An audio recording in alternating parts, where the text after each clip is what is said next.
नमस्कार। आज civilian IAS में जय सर के द्वारा आपको भारत सरकार की फेल होती बैंकिंग व्यवस्था के बारे में बताया।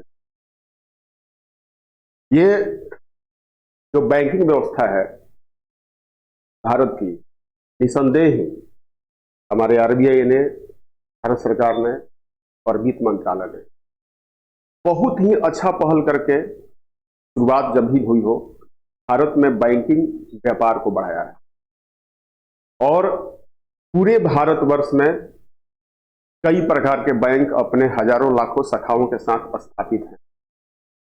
लेकिन आज का मेरा प्रश्न यही है, क्या यह बैंक रियल में, वास्तव में जरूरतमंदों की मदद करता है या सिर्फ एक वित्त बटोरने का कार्य करता है? क्या है बैंकिंग व्यवस्था का फेलियर? मैं पूरे बैंकिंग व्यवस्था पर नहीं जाऊंगा। जैसा कि आप हमारे इस स्मार्ट बोर्ड पर देख रहे हैं, फेल होती सरकार की बैंकिंग व्यवस्था, और इस साइड में आप देख रहे हैं सूदखोरों का आतंक। आप समझ गए होंगे कि आज की हमारी जो वीडियो है और जो थोड़ी बहुत ज्ञान है वो है सूदखोरों को लेकर के। सूदखोर जो शब्द है अपने आप में देखने में बहुत बुरा लगता है, लेकिन क्या बैंक सूदखोर नहीं होता है?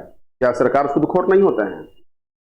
सूदखोरी की जो व्यवस्था है ये बहुत पहले से चली आ रही है और आज समाज के लगभग प्रत्येक तबका में, भारत देश के लगभग सभी वर्गों में सूदखोरी की व्यवस्था अपनी जड़ें जमा चुका है। उदाहरण मैं एक आपको देना चाहता हूं। फेल होती सरकार की बैंकिंग व्यवस्था मतलब यह है कि कोई एक बैंक है, जब कोई एक बैंक है और इस बैंक में कोई जरूरतमंद जब जरूरत के लिए कर्ज लेने जाता है तो बैंक द्वारा विभिन्न प्रकार के कागजात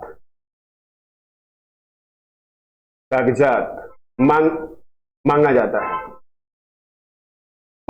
है। कई प्रकार की गारंटी चाहिए उसको। गारंटी लास्ट में कह देता है कि आपको मैं लोन नहीं दे सकता, आपको लोन नहीं दे सकता।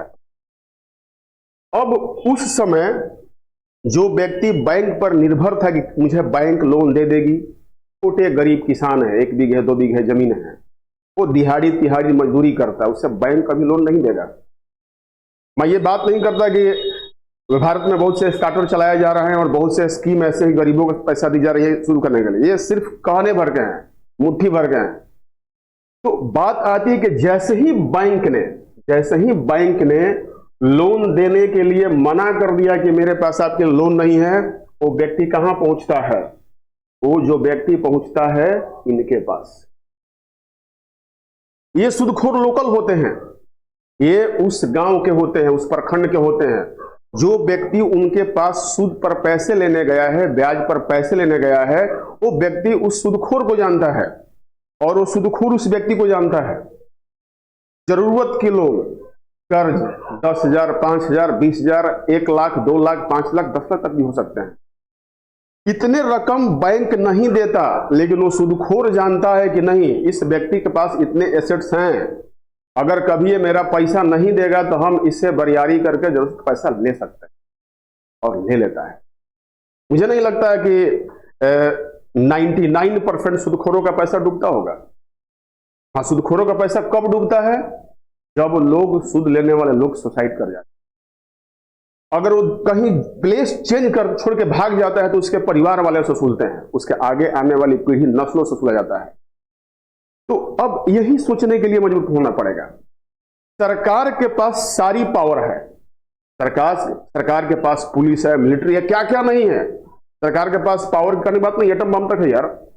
लेकिन एक सूदखोर के पास क्या है? उसका आदत, पैसा कैसे निकालेंगे, उसका गंदी जबान, पैसा कैसे निकालेंगे। तो इस प्रकार भारत में जहां बैंक फेलियर हो जाता है, लोगों को मदद नहीं करता है, उस समय सूदखोर का धंधा चलता है। अब रह गई सूदखोर बहुत से मेरे ऐसे स्टूडेंट हैं, बहुत से मेरे मित्र हैं जो सूदखोरी के धंधा पर लगे हुए हैं। समाज में है, सूदखोर गलत नहीं है। आप जरा सोचिए, मुझे पैसे की जरूरत हो और मुझे बैंक नहीं दे तो मुझे सूदखोर से पैसा मिल जाएगी। वो मुझे जानता है, पहचानता है, मुझे पैसे दे देगा। लेकिन अंतर कब आता है कि जब सूद पर या ब्याज पर पैसे लेने वाले के पास अगर उनका जो बिजनेस चल रहा है कभी फेल हो गया, समय से नहीं दे पाया, तब फर्क आता है। तब सूदखोर अपने रंग दिखाते हैं, कैसे उनके परिवार को उनको तहस नहस कर देते हैं। ये गलत है। हाँ, ऐसा नहीं है कि सूदखोर बिल्कुल ही गलत है। अगर सूदखोर नहीं होंगे तो बहुत लोग का काम नहीं चल पाएगा। ऐसे पटना में देखता हूं कि जो डेली दिहाड़ी पर ठेला पर जो सामान लेते हैं वो छोटे छोटे सूदखोरों से पैसा लेकर के उसको बढ़ाते रहते हैं, उनको देते भी खुशी खुशी। लेकिन ये पूरी तरह साफ और पारदर्शी नहीं है। मतलब ये है, अगर मैं एक लाइन में स्पष्ट कर दूं तो सूदखोरी की व्यवस्था तभी आती है जब बैंकिंग व्यवस्था और सरकारी व्यवस्था फेल कर जाती है। सूदखोर पूर्णतः गलत नहीं है। कुछ लोग तो सूदखोरों की पूजा भी करते हैं, क्योंकि समय पर उसने किसी की जान बचा ली, किसी की तबीयत खराब है और सरकार के पैसा नहीं दे रही है, उस बेचारे को ऑपरेशन कराना है, कहां से पैसा लेगा? सूदखोर से लेगा, चुका भी देगा। लेकिन इसमें 90% लोग बर्बाद हो जाते हैं। कुछ ही लोग होते हैं जो सूदखोरी के जाल से मुक्त हो पाते हैं। कई उदाहरण भरे पड़े हैं, मैं क्या आपको एग्जाम्पल दूं, आपको पता होगा। तो मिला जुला के सूदखोरी की जो व्यवस्था है ये सरकार की फेल होती बैंकिंग व्यवस्था के रीजन है। और मैं सरकार में सिर्फ सेंट्रल गवर्नमेंट नहीं कहता। अब इसमें मैं आपको एक एग्जाम्पल दिखाता हूं कि इसमें एग्जाम्पल ये है कि अगर कोई एक सूदखोर किस प्रकार आगे बढ़ रहा है, मैं आपको एक एग्जाम्पल दिखाता हूं। एग्जाम्पल देखिए, कोई एक सूदखोर पैसा कमाना शुरू किया, पैसा वो जोड़ते जोड़ते जोड़ते जोड़ते उस पैसा को दोबारा लगा देता है, उसके पास पैसे जमा होते जाते हैं। वो इन पैसों से पावर खरीदता है। पावर कैसे? मैं बिल्कुल नाम लेकर कहूंगा। भारत सरकार में अभी एक केंद्रीय गृह राज्य मंत्री हैं, उनका टेनी नाम है, शायद उनका कुछ एक और नाम है जो मैं भूल रहा हूं, जो सेंट्रल गवर्नमेंट में गृह राज्य मंत्री है। उनके बेटे द्वारा किसानों पर जीत चढ़ा के हत्या की गई थी। वो व्यक्ति एक भजिया बेचने वाला था। धीरे धीरे भजिया बेचते बेचते सूदखोरी का बिजनेस किया और अपने क्षेत्र में, ब्लॉक में, पूरे जिले में इतना पैसा चलाया, उसके इतने प्रकार से पैसे हो गए कि उस पैसे से उसने टिकट खरीदा। मैं डायरेक्ट नहीं चाहता हूं, उस पैसे के बल पे उसने टिकट खरीदा और टिकट खरीद करके चुनाव जीता और सरकार में उस पैसे के बल पर एक बहुत बड़ा एम्पायर खड़ा किया, गृह राज्य मंत्री तक पहुंच गया। मतलब बैंकिंग व्यवस्था फेल तो एक ऐसा व्यक्ति सेंट्रल गवर्नमेंट में मंत्री के पद पर चला जाता है जो लोगों के खून को चूसा है। मैं फिर एक बार क्लियर करना चाहता हूं, सारे सूदखोरी का बिजनेस करने वाले गलत नहीं है, लेकिन इनका ग्राफ कैसे बढ़ता है मैं आपको बता दिया। एक व्यक्ति जो भजिया बेचने वाला था, वो भजिया बेचते बेचते बेचते बेचते यहां तक पहुंच गया सूदखोरी करते करते कि वो गृह राज्य मंत्री बन जाता है। अब सोचिए कि ऐसे लोग इसका भला करेंगे। मैं किसी पार्टी के विरुद्ध नहीं हूं, मैं इस व्यवस्था के विरुद्ध हूं। तो ये लोग किसका भला कर रहे हैं? मैं कुछ आपको एक एग्जाम्पल दिखा रहा हूं। ये तो आप समझ गए कि सरकार के फेलियर होने से बिल्कुल फेल है, और बिहार सरकार में तो बहुत ज्यादा है। बिहार के गांव गांव में, यार बिहार में सैकड़े 10 रुपए, बिहार के गांव में सैकड़े 10 रुपया यार सूद जाता है। मैंने अगर 100 रुपया लिया सुबह में तो शाम को एक महीना के बाद वो कितना देगा? 110 रुपया देगा। कभी कभी दिन पर चलता है कि सुबह 100 रुपया लो, हमको शाम को 110 रुपया दो, चलता है। किसकी फेलियर है? इनका पैसा कहां जा रहा है? सेंट्रलाइज हो रहा है। भारत उन देशों में शुमार है कि जहां पर लालागिरी शुरू से ही चलता रहा है। मदर इंडिया सिनेमा आप लोगों को याद होगा, इस पर बना हुआ है। अब देखिए, मैं कुछ आपको एग्जांपल देता हूं कि जो व्यक्ति एक बार सूदखोरों के आतंक में पड़ गया उसकी दशा क्या होती है। तो देखिए आप, जब व्यक्ति कोई कर्ज लेता है तो वो कर्ज ले जाता है, सूद पे पैसे लेता है, ब्याज पैसे लेता है, तो उसको बहुत महंगे कर दिए जाते हैं। उसके बाद उसकी दशा क्या होती है आगे देखिए। सूदखोर जब उस व्यक्ति से पैसे वसूल करता है, देखिए दोनों के कद में अंतर देखिए, किस तरह ये एक दूसरे को ट्रीट कर रहे हैं, कैसे वो पैसे इनसे निकाल रहा है। आगे देखिए आप, सूदखोर जी महाराज जो है, ये जो सूदखोर हैं, इनको देखिए कमाए हुए पैसे इनके कितने बढ़ गए हैं, इनके साथ रहने वाले लोग किस प्रकार हैं, और जिनसे पैसे लिए गए हैं इनका भी दशा देख लीजिए।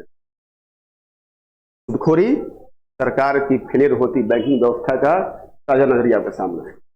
और देखिए सूदखोर है, उनका कैसे पैसे से पेट मोटा होते जा रहा है, एक तरफ से पैसा रखने की जगह नहीं है। मैं एक बात आपको भी और कह देता हूं, मैं कुछ ऐसे व्यक्ति को जानता हूं जिन्हें मैं नंगा करूंगा ईडी के सामने। मैंने सोच लिया है कि वे अपार्टमेंट के नाम बनाने पर, घर बनाने के नाम पे बैंक से पैसा लेते हैं। वो पैसा लेते हैं बैंक से लोन, हालांकि उनको जरूरत नहीं है, उनको जरूरत नहीं है, वो लेते हैं सूद चलाने के लिए। एक व्यक्ति जिसके पास बैंक में क्रेडिट है, वो बैंक से पैसा लिया 1 करोड़ 2 करोड़ 5 करोड़, वो कहां चला दिया, वो चला दिया पैसा सूद पर। सूद पर बैंक से कितना पर लिया होगा, खूब लिया होगा तब 15% मैक्सिमम पर 1 ईयर का, और वो मिनिमम जो इंटरेस्ट प्राइस चल रहा है पटना में और बिहार में और बिहार के गांव में, वो कम से कम 2 से 3% है। अगर किसी व्यक्ति ने 1 लाख रुपया लिया हुआ है तो उसको हर एक महीना 1 लाख का 2,000 रुपए ब्याज देना पड़ रहा है, मतलब कि साल में 24,000 रुपए। वो जो व्यक्ति लिया है, वो जो व्यक्ति लिया है 1 लाख रुपया, उसको अगर बहुत ज्यादा लिया है तो खूब मैक्सिमम 15% पे, तो इधर कम से कम 9% तो लाभ कमाया। ये पैसा किसका लॉस गया, भारत सरकार का, स्टेट गवर्नमेंट का, बैंकों का पैसा लॉस गया, किसके पास गया, सूदखोर के पास। ये सारे पैसे कहां जा रहे हैं, इसी मोटे पेट में। आगे देखिए आपको समझ में आ जाएगा।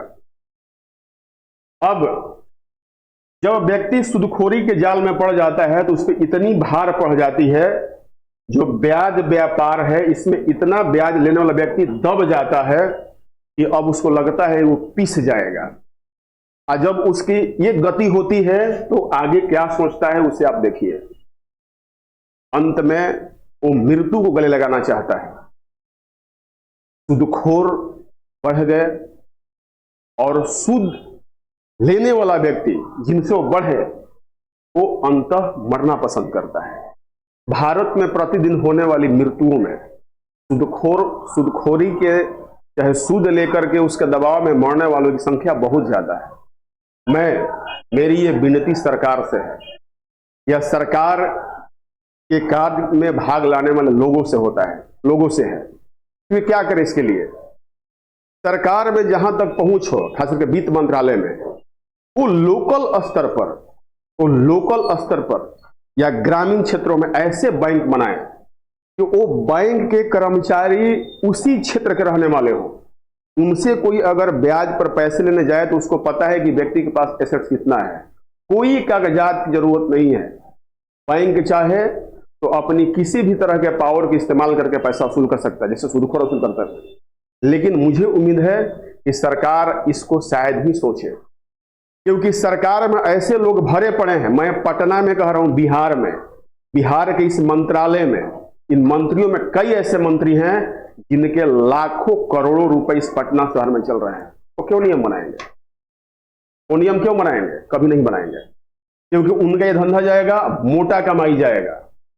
जरूरत है आम लोगों की, जो लोग इससे त्रस्त हैं, जो लोग रेल पटरियों पर धरना दे रहे हैं, घर मकान जला रहे हैं किसी का, वो बैंकों पर धरना दे, वित्त मंत्रालय में धरना दे। ऐसी व्यवस्था कब आएगी? किसी व्यक्ति को, गरीब व्यक्ति है, उसको अगर 10 रुपए की आवश्यकता पड़ेगी तो उसको बैंक क्यों नहीं देगा, सूदखोर क्यों दे देगा? तो इस प्रकार की अभी समाज में जो ये अभिव्यक्ति है, ये विकार है, इसको दूर करना ही होगा।